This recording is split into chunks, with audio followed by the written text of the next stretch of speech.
दाऊद अलैहिस्सलाम जो हैं, दाऊद अलैहिस्सलाम ये जालूत जो थे उनके सिपाही थे, और इनके मिजाज में दो चीजें थीं, एक देने का जज्बा था, एक शुक्र गुजारी का जज्बा था।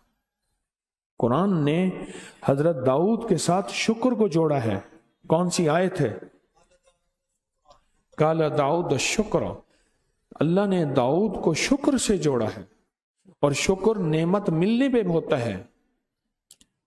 इनको नेमतें मिली, इन्होंने शुक्र किया, फिर उसको अल्लाह की मखलूक के लिए दिया। इस पे अल्लाह जल्ल शाअनहू ने हजरत दाऊद को पैगंबरी भी दी और तवंगरी भी दी, और फिर सिर्फ दाऊद नहीं, बेटे सुलेमान को पैगंबरी भी दी, तवंगरी भी दी। और पैगंबरी ऐसी दी, काल रब्बि हबली मुल्कल ला यंबगी अहदन, ए मौला जो तूने मेरा मुल्क दिया है, हुकूमत दी है, तख्त दिया है, इक़्तिदार दिया है, हवाओं पे, परिंदों पे, जमीन के नीचे के जानवरों पे, और समंदरों के अंदर के जानवरों पे, और फजाओं के अंदर की मखलूक पे अल्लाह ने तूने हुकूमत और इक़्तिदार दी है। फिर मेरी एक दरख्वास्त है अल्लाह, इस इक़्तिदार, इस हुकूमत को मेरे बाद देना और किसी को न। क़ाल रब्बी हबली हबली मुल्कन ला यंबगी अहद मिन बादी इन्नका अंतल वहाब।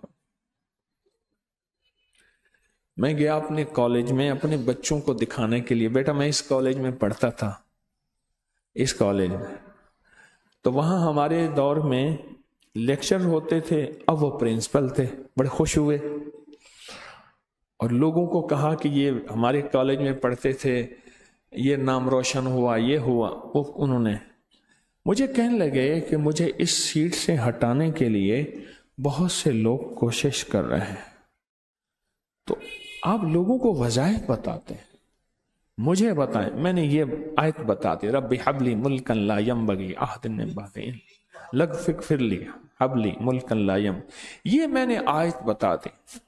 मैंने कहा आप ये बस खुला पढ़ते रहें और इंशाअल्लाह कुछ नहीं होगा। एक जगह कई सालों के बाद मुझे एक जगह मिले, एक बस्ती गुलपुर, उससे आगे मिले मुझे, तो मुझसे कहने लगे आपका शुक्रिया। क्या हुआ? कहने लगे आपने जो आयत बताई थी कमाल है, मुझे रिटायर होने से पहले तक कोई हिला ही नहीं सका, और मेरे ख्याल में अगर मैं ये आयत पढ़ता रहता है तो मैं रिटायर ही ना होता। खुद मेरी चाहत थी कि बस अब मैं रिटायर हो जाऊं, मुझे कोई हिला नहीं सका, मुझे कोई तंग नहीं कर सका, और मुझे कोई परेशान नहीं कर सका, और मुझे हमेशा राहत मिली, खैर मिली, आफियत मिली। लोगों को अपनी यूट्यूब चैनल हर वक्त सब्सक्राइब कराएं, आप दूसरों के लिए सदका जारिया बनेंगे, अल्लाह पहले आपकी मुसीबत टालेगा।